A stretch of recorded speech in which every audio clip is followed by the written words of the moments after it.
Hello, नमस्कार बच्चों। Self study with Krishna में एक बार आपका फिर से स्वागत है। पिछली वीडियो में आपने देखा था कि हमने आपको दर्पणों के बारे में बताया था।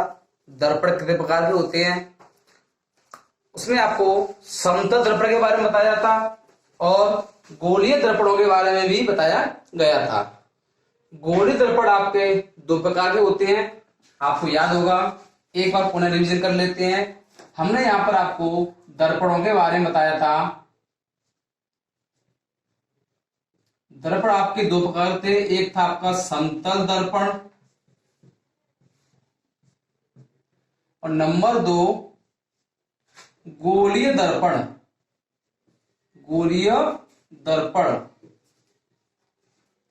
गोलीय दर्पण आपके दो प्रकार के थे।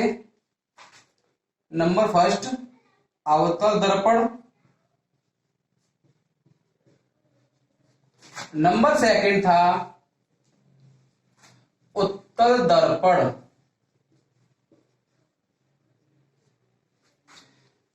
देखो बच्चों, यहां पर दर्पण आपके मुख्य रूप से दो प्रकार के होते हैं, समतल और गोलीय। गोलीय दर्पण दो प्रकार के होते हैं। आपको पिछली वीडियो में बताया गया था, ये भी आपको बताया था, ये गोलीय दर्पण हमारे किसी गोले से काटे गए भाग हैं जिसमें एक साइड पर पॉलिश कर दी जाती है तो दूसरे साइड से परावर्तन होता है। इस प्रकार हमारे यहाँ पर दो प्रकार के दर्पण बन जाते हैं, अवतल दर्पण और उत्तल दर्पण। अब हम बात करते हैं दर्पण से संबंधित कुछ परिभाषाएं।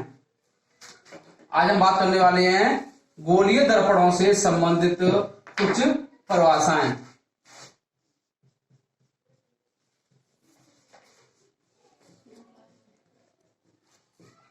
दर्पणों से संबंधित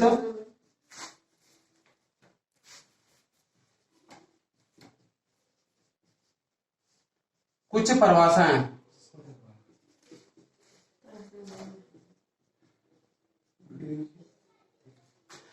वैसे तो बच्चों इधर ध्यान दो, परिभाषाओं को मैं आपको अलग से वीडियो के अंत में कुछ कटिंग इमेज भेज दी जाती हैं, लेकिन फिर भी आप अगर फेर बना रहे हो तो बेहतर होगा कि आप किताब की भी मदद ले लिया करें, क्योंकि यहाँ पर सब परिभाषा को लिखने से टाइम थोड़ा वेस्ट होता है। हमारा काम तुम्हें मुख्य मुख्य चीजों को समझाना है। आज हम बात करते हैं गोलीय दर्पणों से संबंधित कुछ परिभाषाएं। इसके लिए हम एक लेते हैं गोलीय कोष। अब गोलीय कोष क्या होता है आप जानते होंगे। गोलीय कोष एक खोखला गोला होता है। गोलीय कोष एक खोखला गोला होता है, सेम एज ए फुटबॉल, एक फुटबॉल की तरह। फुटबॉल की तरह कोई एक खोखला गोला, सपोज करो ये खोखला गोला है।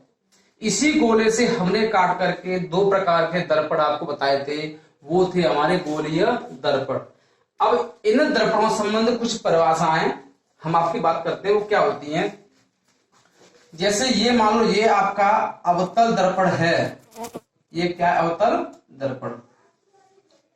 इस दर्पण को हमने यहां से काटा है, इसको यहां से कट करके काट दिया है यहां से और इधर पॉलिश कर दिए।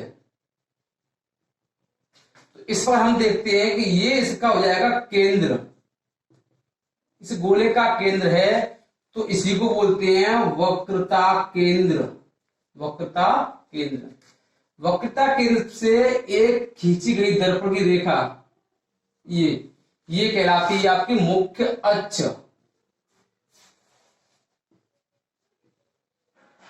मुख्य अक्ष, तो ये वही मुख्य अक्ष है। इस मुख्य अक्ष को हम बढ़ा भी सकते हैं, छोटा कर सकते हैं। ये मुख्य अक्ष होता है जो हमारा दर्पणों के जस्ट बीच भाग से होकर गुजरने वाली रेखा होती है, इसे बोलते हैं मुख्य अक्ष। ये हुआ आपका वक्रता केंद्र। अगर ये दर्पण इस गोले से काटा गया है तो फिर तो ये ऐसे करके गोल होना चाहिए था, बिल्कुल गोल होगा। ये मान लो ये जो गोला है, ये वाला ये जो गोला है वो ये है, इसका जो केंद्र है इसका भी तो केंद्र है, इसको बोलेंगे वक्रता केंद्र। इसको हम सी से प्रदर्शित करते हैं। इसे उठा देता हूं मैं। चलो अब देखो वक्रता केंद्र। अब बात आती है फोकस की। फोकस क्या होता है? वक्रता केंद्र और ये दर्पण का ये जो बिंदु है इसे बोलते हैं ध्रुव। इन दोनों के जस्ट बीच में आधा भाग, इन दोनों का आधे भाग पर ये होता है हमारा फोकस। ये क्या कहलाता है? फोकस। इसे बोलते हैं फोकस। ये हो गया आपका मुख्य अक्ष और ये हमारा हो जाएगा द्वारक, दर्पण का द्वारक M1 M2। द्वारक को एक बार और समझ लेते हैं। जैसे कोई दर्पण है, अब जैसे इस गोले से हमने दो प्रकार के दर्पण काटे। सपोज करो ये हमारा हुआ गोला, इस गोले से हमने एक दर्पण काटा इतना बड़ा, इसको अलग किया, एक हमने दर्पण ये बनाया और दूसरा हमने यहां से कट करके एक दर्पण ये अलग बनाया। दोनों ही हमारे कौन से दर्पण है? अवतल दर्पण है। तो अब आप यहां पर देख पा रहे हैं ये जो दर्पण छोटा है और ये दर्पण हमारा बड़ा है, लेकिन बने तो दोनों एक ही गोलीय कोष से हैं। दोनों दर्पण हमारे एक ही गोली कोष से बने हुए हैं। तो छोटा और बड़ा है, तो छोटा जो दर्पण है इसका द्वारक छोटा होगा, यानी उसका व्यास, दर्पण का जो व्यास है, जैसे छोटी प्लेट की चौड़ाई है वो कम होगी और बड़ी प्लेट चौड़ाई बड़ी होगी। तो इसका जो द्वारक ये कहलाता है दर्पण का जो होता है व्यास, इसका द्वारक कहलाता है। वक्रता केंद्र। अब बात आती है इसमें फोकस दूरी की। ये हमारा हो गया फोकस बिंदु। फोकस दूरी क्या होगी? ये यहां से यहां तक, ये हमारा वक्रता केंद्र है, तो यहां से यहां तक की दूरी को क्या बोलते हैं? वक्रता त्रिज्या। यहां से यहां तक की दूरी, ये जो दूरी है हमारी ये कहलाती है वक्रता त्रिज्या। इसे बोलते हैं स्मॉल आर। इसे क्या कहते हैं? वक्रता त्रिज्या। तो यहां पर लिखते हैं जो वक्रता त्रिज्या होती है उसको आर मानते हैं। ये वक्रता त्रिज्या वही त्रिज्या होती है यहां से यहां तक की दूरी, यानी गोल जो हमारा गोलीय कोष है उसकी त्रिज्या ही वक्रता त्रिज्या कहलाती है। अब बात करते हैं फोकस दूरी की। फोकस दूरी इसे स्मॉल एफ से प्रदर्शित करते हैं। जो फोकस दूरी हमारी होती है एफ, वो वक्रता त्रिज्या की आधी होती है। वक्रता त्रिज्या बट्टे 2। इस प्रकार हमारा बन जाता फॉर्मूला F बराबर R/2।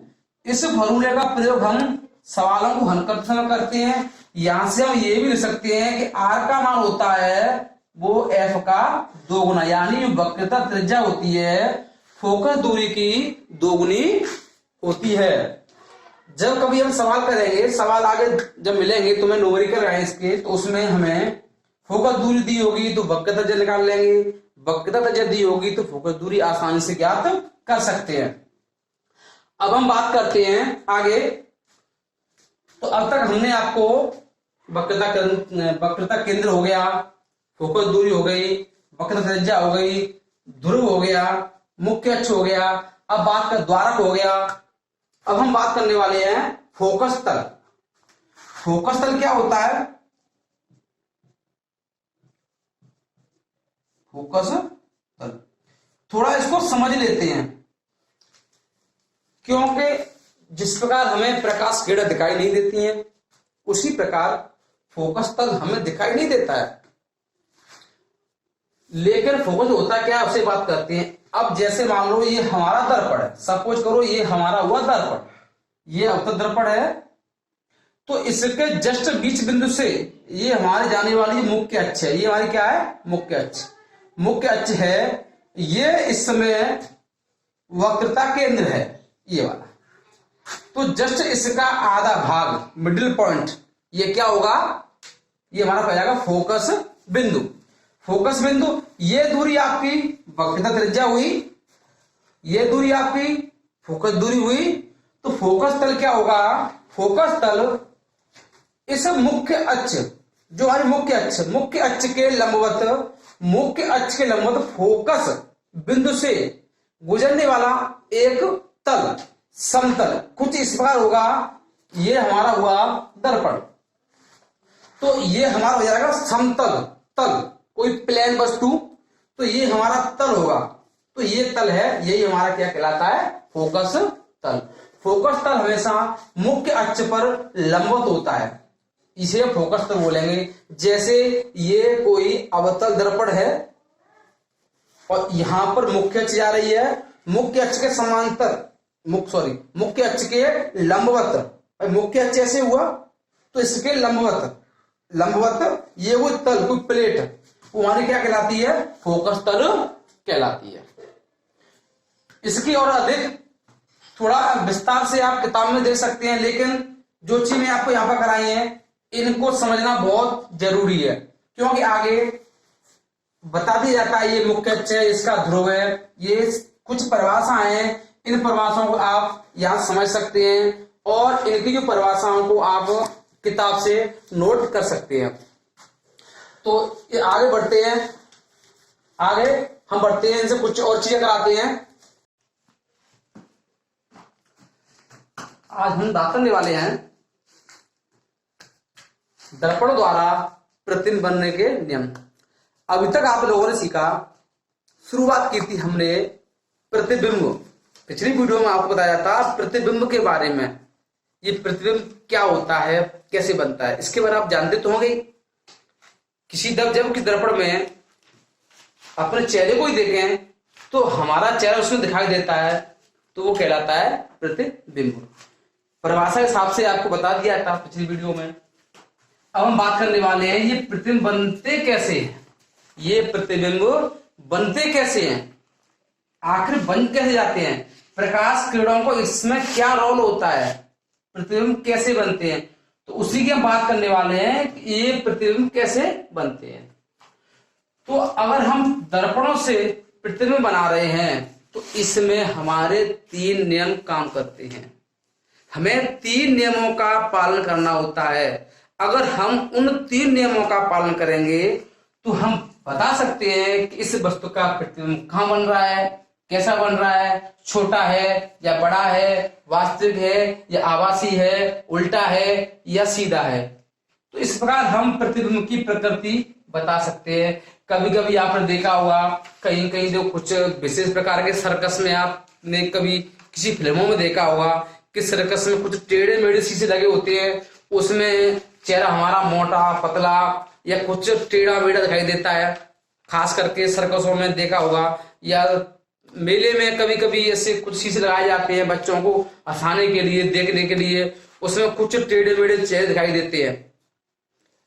अगर आप प्रैक्टिकली देखना चाहते हैं तो अगर आपके घर में चम्मच होगी, अगर नया चम्मच अगर आप लें और नए चम्मच में आप अपना कुछ चेहरा देखने की कोशिश करें या किसी वस्तु को देखने की कोशिश करें, तो जो सामान्य शीशा होता है, जो समतल दर्पण होता है, उसकी तरह उसमें चेहरा आपको साफ दिखाई नहीं देगा। इसका क्या रीजन होता है, इसका कारण होता है कि वो जो चम्मच होती है वो आपका अवतल दर्पण का व्यवहार करती है, अर्थात अवतल दर्पण की तरह ही वो चम्मच व्यवहार करती है, इसलिए उसमें जो प्रतिबिंब होते हैं वो कुछ अलग प्रकार के बनते हैं। इसके लिए 3 नियम काम करते हैं। सबसे पहले नियम की बात करने वाले हैं। पहला नियम क्या है, इसका पहला नियम है, अगर हम बात करें अवतल दर्पण की, ये हुआ हमारा अवतल दर्पण, ये क्या है, मुख्य अक्ष। अभी आपको कराया था मुख्य अक्ष के बारे में, याद होगा, ये इधर हो गई पॉलिश, ये बन गया हमारा अवतल दर्पण और ये इसका मुख्य अक्ष है। अगर इस पर मुख्य अक्ष है, इस पर कोई वस्तु रखी होगी, उसी वस्तु का प्रतिबिंब बनाएंगे।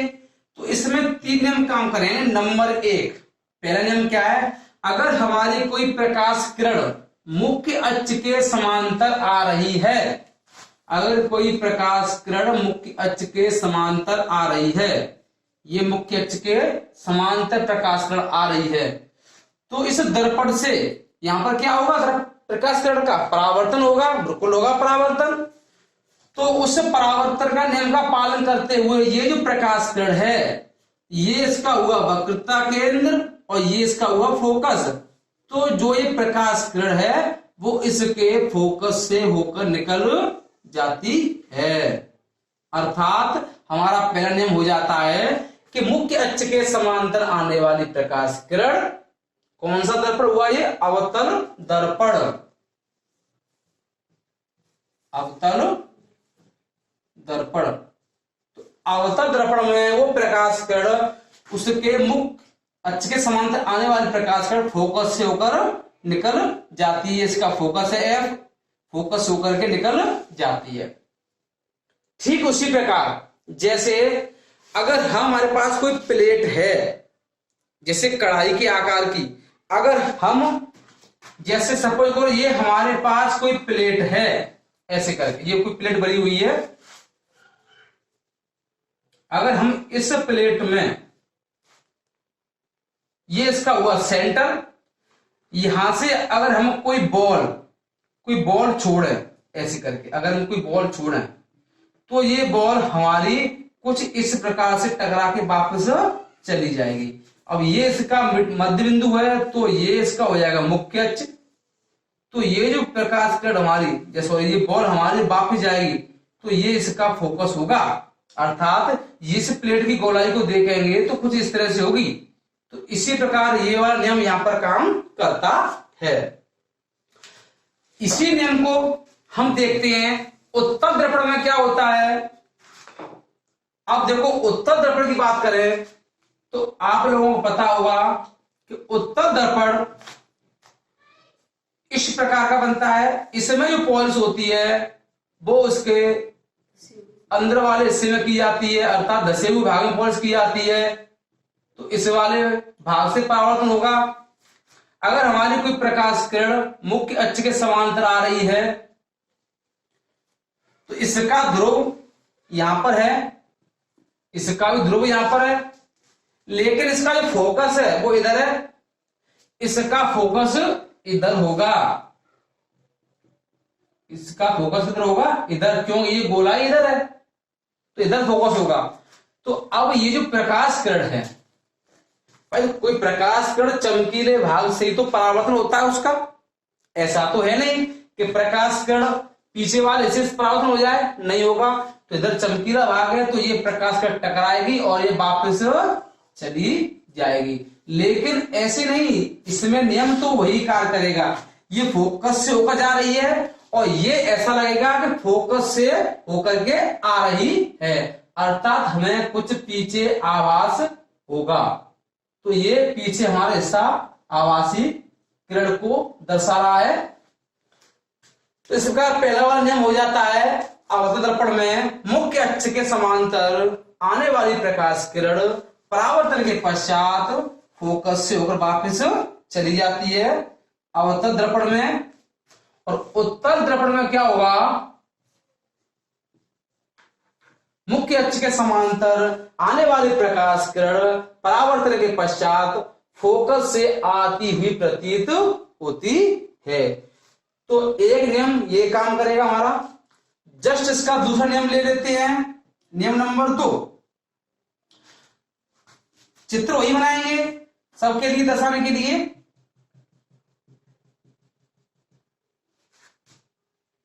अब हम बात करते हैं, यहां पर ध्यान दो। अब देखो ये जो प्रकाश किरण है अभी तक हमारे मुख्य समांतर आई थी, अब इसका उल्टा ले लेते हैं।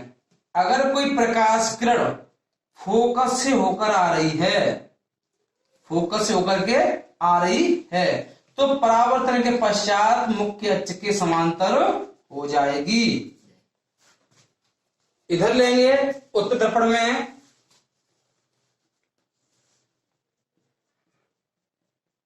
अगर कोई प्रकाश किरण, इसका देखो फोकस तो इधर है तो फोकस से होकर तो आ नहीं सकती। फोकस की ओर आने वाली किरण, यहां पे क्या लिखेंगे? फोकस की ओर आने वाली किरण वो टकराने के पश्चात मुख्य अक्ष के समांतर हो जाएगी। ये चित्र जिससे इसका उल्टा है और ये वाला चित्र एक दूसरे के अपोजिट में है। क्योंकि ये मुख्य अक्ष के समांतर आने वाली किरण तीर फोकस पे गई और फोकस से आने वाली किरण मुख्य अक्ष के समांतर हो गई, और यहाँ पर समांतर जाने वाली किरण वो फोकस से आती प्रतीत हो रही है, ये फोकस की ओर जाने वाली किरण मुख्य अक्ष के समांतर हो जाती है। तो इस प्रकार हमारे दो नियम काम कर रहे हैं। तो ये दर्पणों द्वारा प्रतिबिंब बनने के नियम है। लेकिन यहां पर हम बात करते हैं गोलीय की, तो यहां पर हम गोली लिख लेते हैं।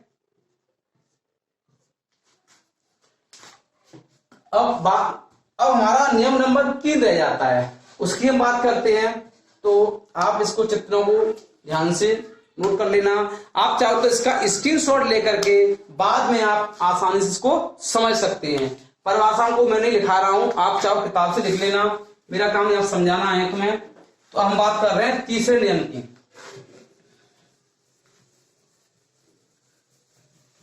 तो तीसरा नियम क्या है ये भी देख लेते हैं। इसका ये तीसरा नियम है वो ये है